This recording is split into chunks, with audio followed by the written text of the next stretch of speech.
Attention, you're listening to the Todd Huff Radio Show, America's home for conservative, not bitter talk radio. Be advised that the content of this program has been documented to prevent and even cure liberalism, and listening may cause you to lean to the right.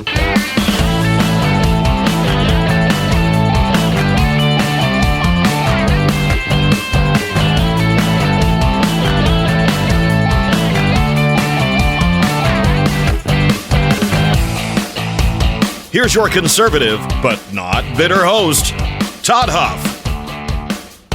Well, that is right, my friends. It is the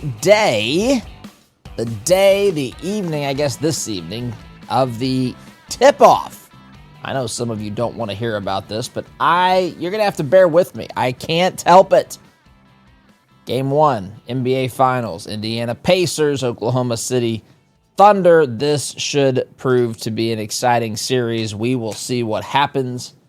Going to talk not about it today, but I'm just telling you, I am fired up and ready to go about this. I've got some stuff in the stack of stuff to get to today as well, including I want to start. We spent some time speaking about the tension or the disagreement between Trump and, Elon Musk and his comments about the one big, beautiful bill, Trump's position on it, Musk's position on it, my position on it, which, again, I guess to summarize, my position on it is I don't disagree with some of what Musk is saying. I just don't know if it's practical. Unfortunately, and the pragmatist in me wrestles with that reality. I mean, the truth is, this is probably, who knows? I mean, there's still people who are, trying to see deficits reduced quicker or whatever. But it's legitimately a problem. It's legitimately a problem in Washington, D.C., where these deficits actually don't kick in until later. And later, tomorrow never comes, as often is said, and it's true. So anyway, we talked about that yesterday, but I've got a clip I want to play from Lawrence O'Donnell over at MSNBC. His dramatic summary and the way he talks about the feud between Musk and Trump. Folks, these people are delusional. They have lost their minds. They celebrate this. They hate Musk. They hate Trump. They love that there's tension between them. And I don't understand this. I don't relate to this, but I wanted to share it because it's like this guy is so, gleeful over this. And for what? I don't understand it. I think it says more about Lawrence O'Donnell and the mindset of the radical left than it says about either Trump or Elon Musk. People can have disagreements. My goodness. People of the same political affiliation can have disagreements. At least you should be able to. Sometimes it's a little bit more complicated than people, want to admit or acknowledge or whatever. So I want to play this. I think there's plenty of things to talk about with this. Also want to talk a little bit about the left, again, trying to fix their problems, trying to help the Democrat Party get back on track, calling for, I guess, someone in their midst to be the next Joe Rogan, and you won't believe who that person is. I'll get to that. I'll try to get to it this hour. We'll see how far we get with this this clip from Lawrence O'Donnell, because it's just a doozy in my estimation. Anyway, that's where we're headed. Friends, are you tired of spending your hard-earned money at businesses that take your money and then turn around and support leftist causes? It's enough to make you go crazy. My friends, that's exactly why we created Freedom Marketplace. It is a free searchable directory of businesses that share your conservative values and principles. These are businesses that have vowed not to support leftist candidates or leftist causes. There's no login required to this. There's no strings attached. It's absolutely free for you. It's good, patriotic businesses pushing in the same direction that you are And that's a refreshing thing. Check it out today, freedommarketplace.net. Again, that's freedommarketplace.net. Liberty and business for all. With that being said, we spoke yesterday about Elon's problems with the one big beautiful bill. Even last week, we talked about Elon during an interview saying a bill can be big or a bill can be beautiful, but it can't be both. And I find that to be true. Elon is, right here in a lot of ways. The bigger the bill, the more things that are in it. The more things that are in it are typically translates into there's a better, that's not the most optimal or the best way to do things in America. That doesn't mean that there are not good things, I should say, in the bill. There certainly are good things in the bill. There certainly could be some really, really good things in the bill, but Elon's problem is the overall direction we're headed is just simply not enough when it comes to reining in federal spending. So Trump and Elon, it's still amicable. They're still, friends. Trump's not bashing him that I've seen. Maybe he has here and I've just not seen it in the past, 12 hours maybe. But the left loves this. Now, I sometimes find things funny and interesting on the left when people on the left respond to things and they're trying to get their bearings, right? They're trying to get their messaging together. They're trying to figure out the best way to respond to something. And then they're in disarray sometimes, especially when they've lost control of the narrative, especially when they're out of power as it is right now. And it's comical to me to watch them. But let me say something that I think is different between the left and Trump and Musk here. I think that this is genuine disagreement between two people. I think it's genuine disagreement. I think both of them understand the importance of addressing deficit spending. I think Elon's approach is I come in, I cut it out. I cut out enough savings to accommodate the difference. I think Trump's perspective is we need to do some cutting. Certainly things are off limits like Medicare, Medicaid, Social Security. In fact, he'll say we need to increase military spending. So there, you begin to isolate lots of the budget that's just untouchable. But Trump, I think Trump's position is we will grow ourselves out of this, which is interesting because you've got two billionaires here who have a different approach. And I think it's a healthy discourse, the dialogue to have. I've said on this program, my position, we have a spending problem in this country at its core. This country doesn't have a revenue problem, but at the same time, I certainly think that there's a lot that Trump's position should also get the credit it deserves because the economy, I don't think we truly, I know, we don't truly understand, the average American, heck, even the so-called experts don't truly understand how much the American economy has been inhibited by some of the things that we've allowed to happen when it comes to trade, when it comes to economic policy, when it comes to other things that affect inflation over time. I just, this is where the Trump tariff talks come into play, trade deficits. You may have seen the clip of Secretary Lutnick up there speaking before a Senate committee. You might have seen the back and forth between he and Senator Kennedy from Louisiana asking about tariffs, asking about, reciprocal trade with no tariffs. And, the discussion, the Trump administration's position that, we're not just looking for zero, no tariffs both ways. We're actually looking to find a way to address the trade deficit between our nations as well.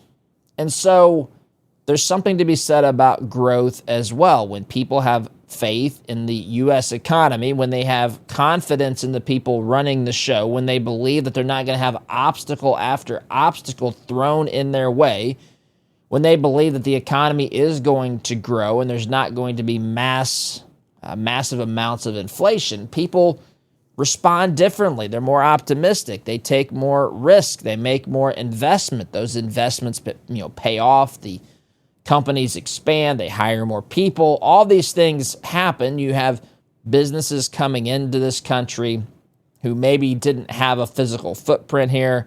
Trump talks about the trillions of dollars of investment that have been pledged in this country during his first, 4 months or whatever it is of his presidency because of the tariffs. People say, hey, I'm not going to be able to do business in America with these tariffs, so I'm going to have to move into America and invest in whatever, factories, locations, business presence in that country. And so that's what Trump would say. Look, these things, when they're allowed to happen and you give them enough time, there's going to be stronger growth. And the other thing is when we cut taxes, when we extend the tax cuts and institute new tax cuts, not new taxes, that's going to further unleash the American economy. And this is going to have a positive effect on, a lot of things like the stock market, a lot of things like wages, a lot of things like just the increase in gross domestic product and an increase in tax revenues received not by increasing tax rates or inserting new taxes, but by growing ourselves out of this. And so that's the position. And both men, I think, understand the other side. These are smart individuals who understand business and economics quite well, but they don't agree. Musk, again, wants to cut. And, think about what he does when he goes into businesses. I mean, he cuts tremendous amounts. And then, of course, you've got Trump's approach, which is, basically get my message out there, be more aggressive. Trump's very, very aggressive. Elon is making aggressive cuts. Trump would make aggressive moves in, trying to increase sales and marketing efforts. And that's effectively what we see here. And I think this is a genuine disagreement. Now, what I find interesting is when I compare this to people on the left, and maybe that's not even fair. When I compare this to the average politician, even politicians who call themselves Republicans, but I see it more on the left, but it certainly happens with Republicans too. It's almost like when there's a disagreement, the focus is put on how do we just all get on the same page that we're, and act as though we're singing from the same sheet of music, which I actually find, listen, I understand. You have political capital when you have, your party's been put into power in Washington, D.C., and the more that it appears to be fighting amongst itself or at odds with itself, having dissensions and disagreements, there's certainly the perspective that says that you're now burning through that capital. You're burning through the capital that you've acquired. Why not use that and invest in the next item on your agenda? Get everybody on the same sheet, singing from the same sheet of music, and work collaboratively towards the next issue. That sounds good. I don't think that ever really and truly happens. I think more than anything, these politicians typically are of the opinion that I want to say either as little as possible or say enough of the right things, according to the people who vote for me, as possible, and that's really all they want to do. But see, we don't have the luxury. That's not leadership. That doesn't move the needle. That just kind of lets us tread water for a little bit. We have legitimate problems that need to be fixed, and this administration is, I don't know that we'll have this opportunity again.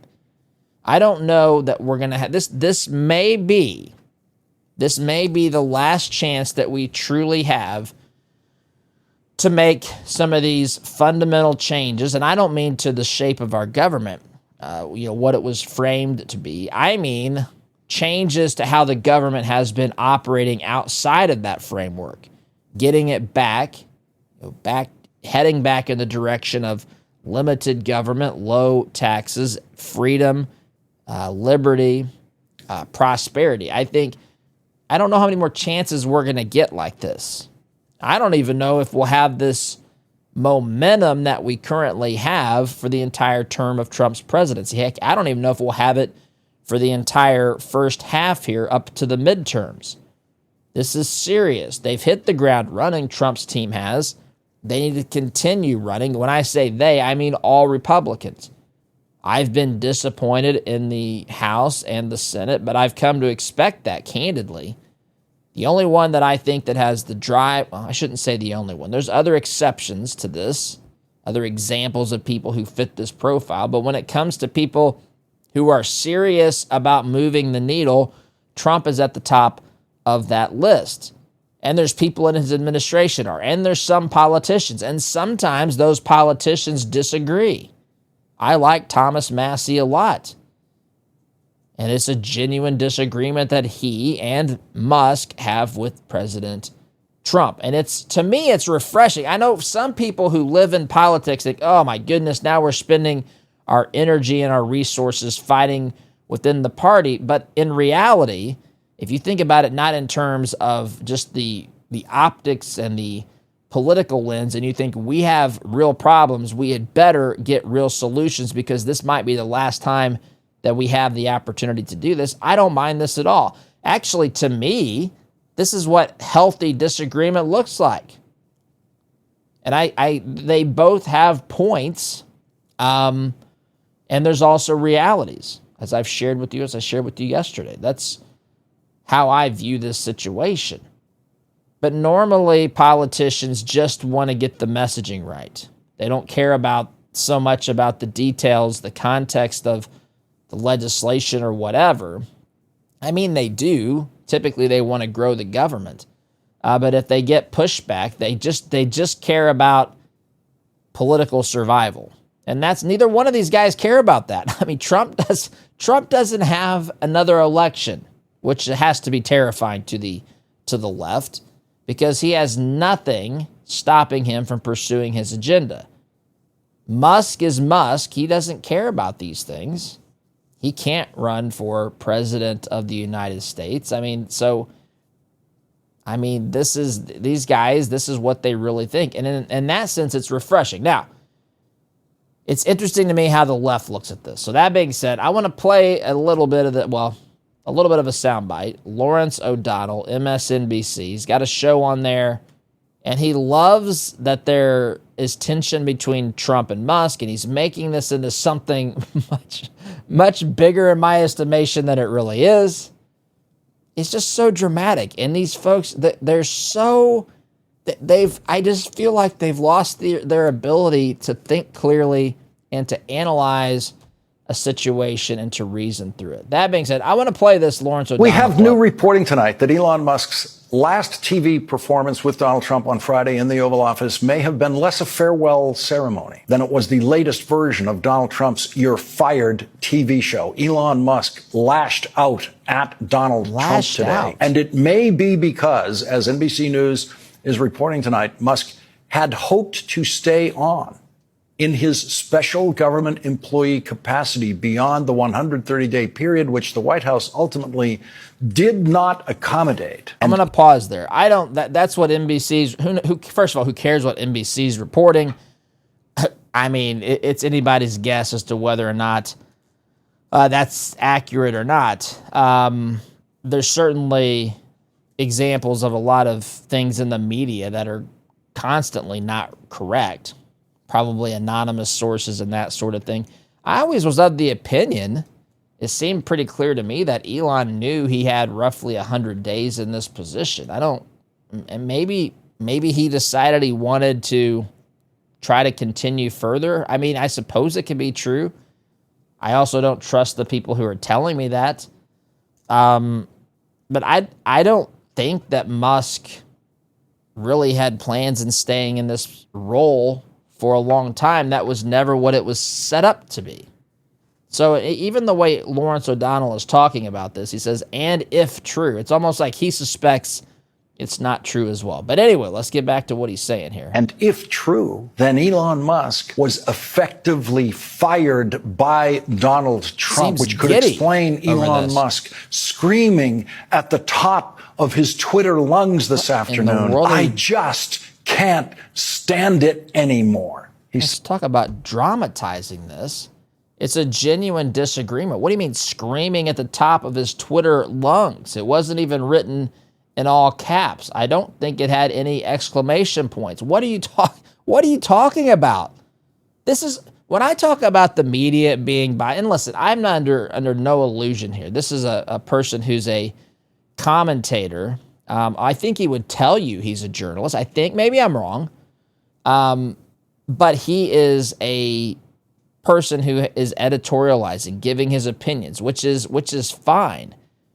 But this is a really bizarre way to look at this. And it's almost like he's giddy and excited that Elon Musk may have gotten fired. I can't relate to this. I really can't. The amount of hatred that he must have for Elon Musk and for Trump, it's palpable, by the way, to where he's excited to see Elon walk away and for there to be tension between Trump and Musk. Who cares?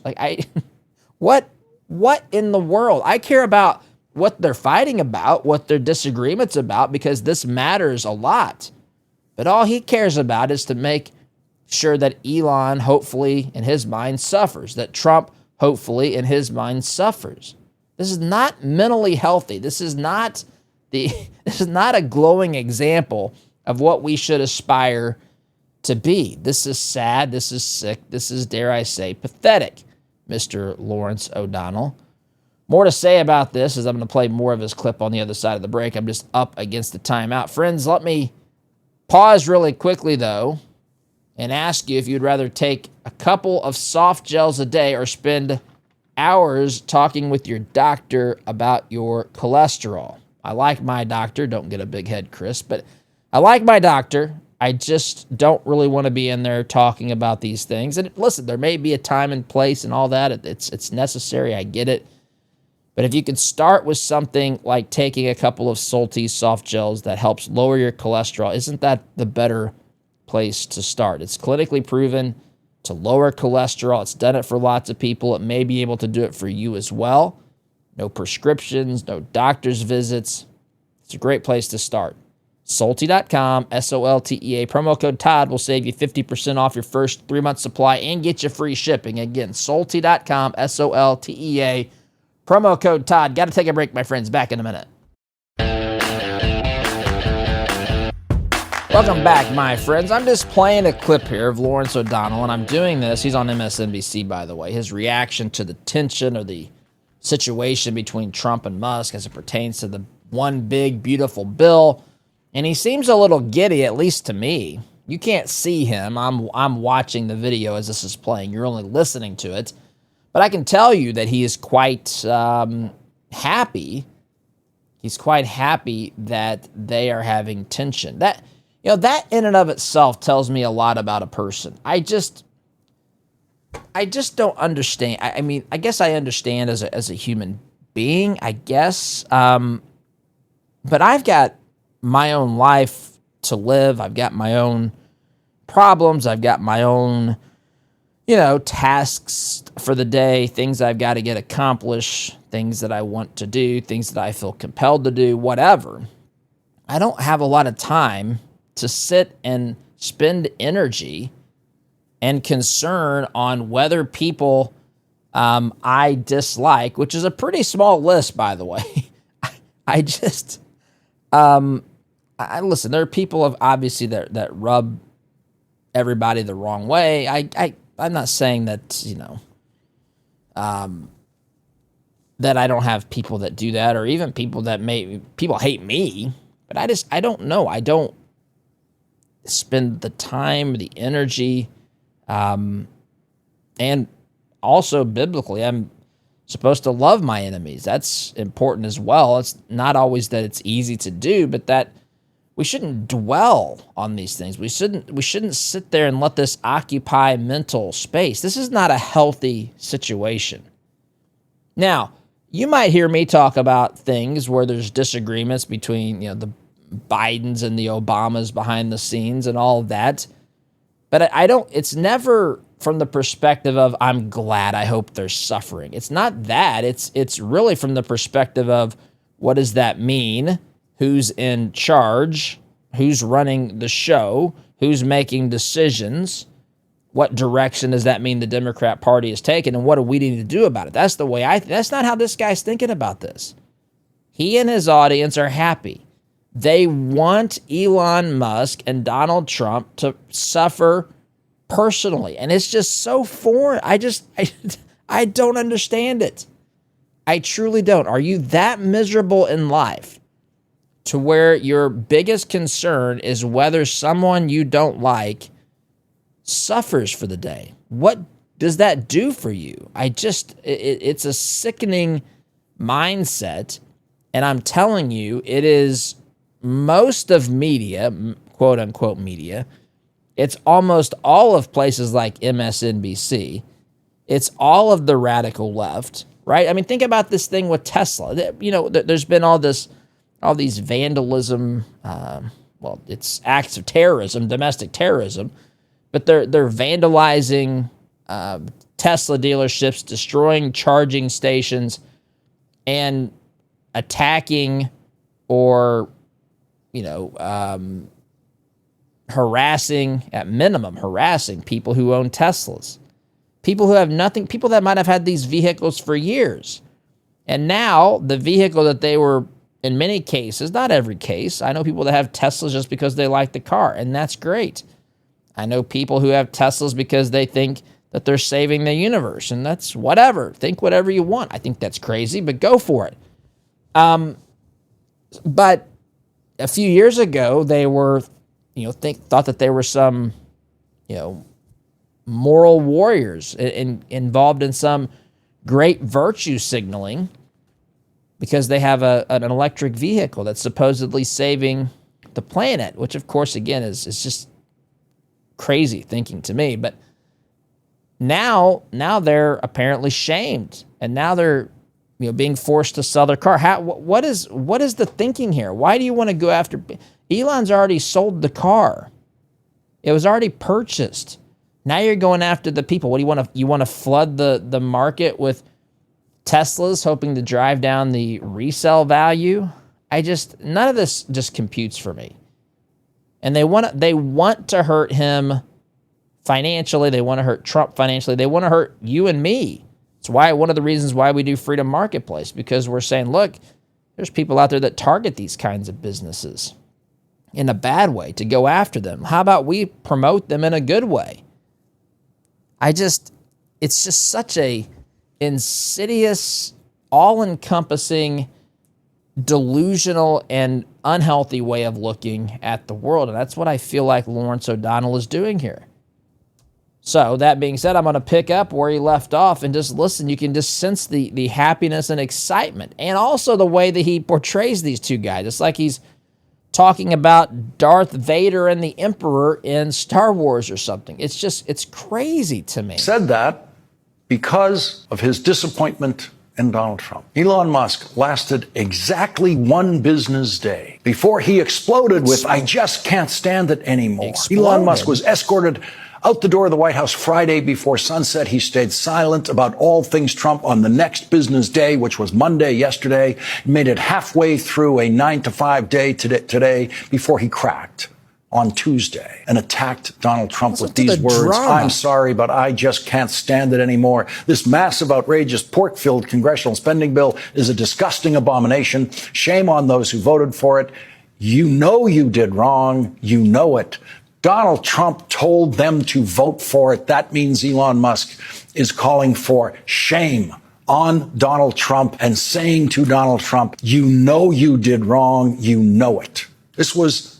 So, again, Elon Musk calling shame on Trump. First of all, listen, Trump doesn't care, number one.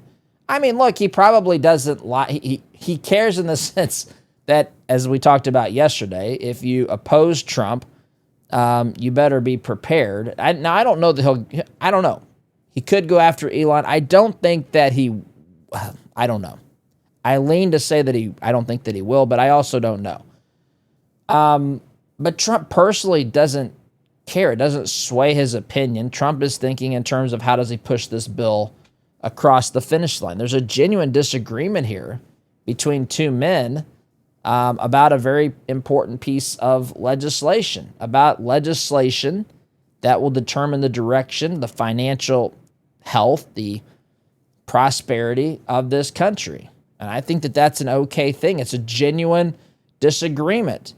This isn't somebody who's trying to misrepresent it. This isn't, as I talked about off the top, this is what it looks like to have two people who have different opinions on how we basically get to the same place.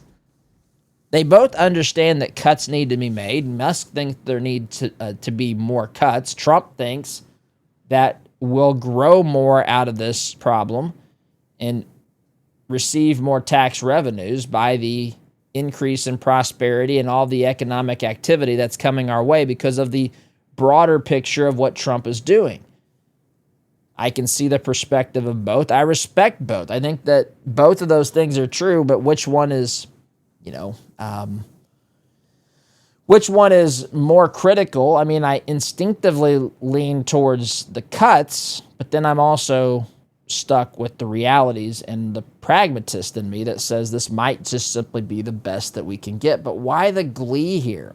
Why the personal desire from Lawrence O'Donnell to see Musk and Trump at odds with each other? What does this do for one another? I'm often interested in people, kill them with kindness. They'll say that. Kill them with kindness. And it's just interesting to me, the emphasis that's put on the kill them part. If you're trying to kill them, metaphorically, with kindness, you're not really being kind. You're being a hypocrite. Hypocrite's someone that's pretending to be something that he's not. I know there's a verse that people cite about this. I think it's misunderstood and misapplied here. I don't think that we're supposed to be trying to kill people with our kindness. I don't think that the emphasis should be put on the kill me part. I think the emphasis should be put on the kindness part. He's really Lawrence O'Donnell, is wanting people to suffer, wanting Trump and Musk to suffer. You can feel it. You can see it. He's excited. He loves this. And so do many, many people on the radical left. It's sick, my friends. It's not healthy. But hey, not much of anything else they do is either. Friends, you know that I have a MyPillow pillow. You know that we also have MyPillow towels and sheets. Oz told me this morning she was looking around. She couldn't find her slippers, her MyPillow slippers. She found them.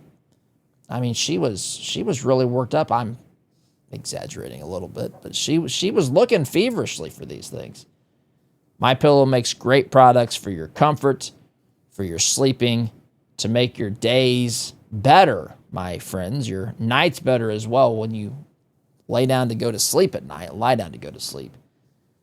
And so, as a listener of this program, you can go to MyPillow.com and you can save with discount code Todd and get products that are made right here in the good old US of A, products that are good, high quality, made in America and by an American patriot with Mike Lindell. So, go to MyPillow.com, promo code Todd will get you savings when you shop there. Quick timeouts necessary, my friends. Back in a minute.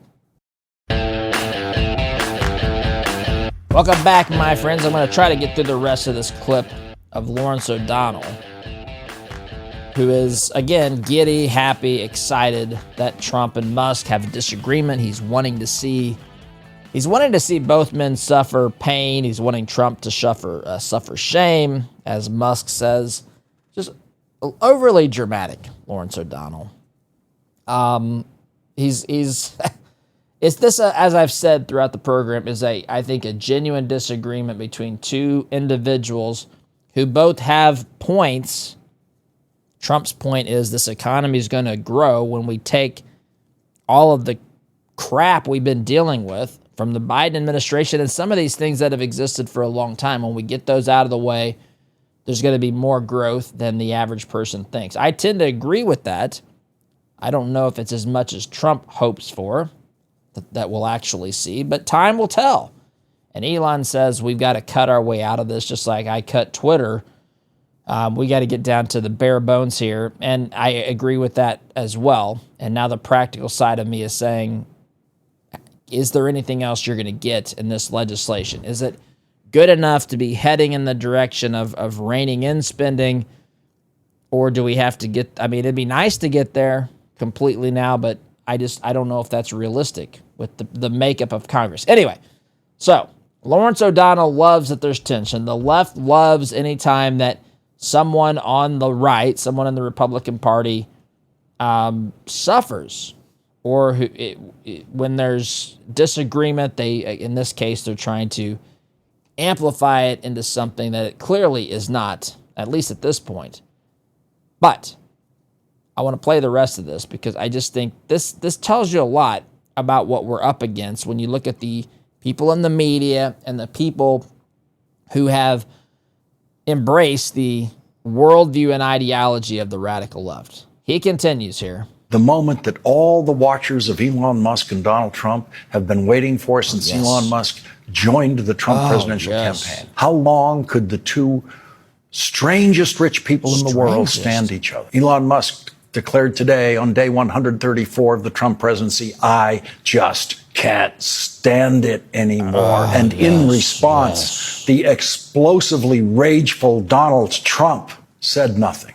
And that is how you know who Donald Trump fears in this world. Oh, my goodness. If you attack Donald Trump and Donald Trump says nothing, Donald Trump's silence is the biggest expression of fear that he has. Donald Trump fears not being able to get more money from the richest person in the world. Donald Trump fears the richest person in the world turning his money against Donald Trump's candidates in Republican primary elections. And Donald Trump fears the richest person in the world convincing Republican members of the Senate and the House not to vote for Donald Trump's budget bill that Elon Musk now calls a disgusting abomination. A disgusting abomination.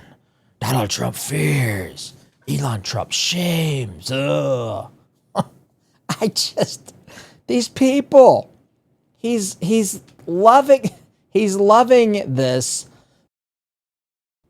not in a way of just personally being entertained by it. He loves this because he loves what he thinks these men are feeling. He hates them both, calling them you think they're the two strangest, what do you say, the two strangest rich people in the world? I mean, you think that these are, I know Elon is peculiar, and you know, when you deal with billionaires in particular, I mean, you're dealing with, first of all, it's such rare air. Secondly, at one level, all of us are peculiar and unique and maybe even strange, I guess, in our own little way. But to say that these are the two strangest rich people in the world, I don't know about. I guess you could call Trump maybe the most outspoken, maybe the most willing, or you could even make the case that, you know, wants attention. Okay, I could even see that perspective. But to say they're the two strangest, it's just weird to me to think that. Has he met George Soros? I mean, yes, of course he probably has. He's in the circle with those radical leftists running the Democrat Party today. There's something sickening to me about one's desire to see someone else suffer, even when it comes to the issue of capital punishment. For me, it isn't about getting even. In my mind, I know for some it is. Some people say, you know, you murdered this person, you should suffer the pain of being put to death as well. I look at it as you've violated a social contract to where we can't participate in life with us anymore. By killing another human, this is just. I don't want you actually, I would like you to turn and seek Christ. I don't want you to be suffering pain. I understand that eye for eye, tooth for tooth, where people kind of have this desire, and I say God will deal with that. God will be the one who determines how to establish and secure justice for things that the evils and the horrors that have existed on this planet that have been carried out by individuals. God will deal with that. I just don't understand how someone can be so focused on desiring pain and discomfort for another person. It's a sick thing, my friends. It's a sign of a mental disease, or really a disease of the heart. I've got to go, though. SDG.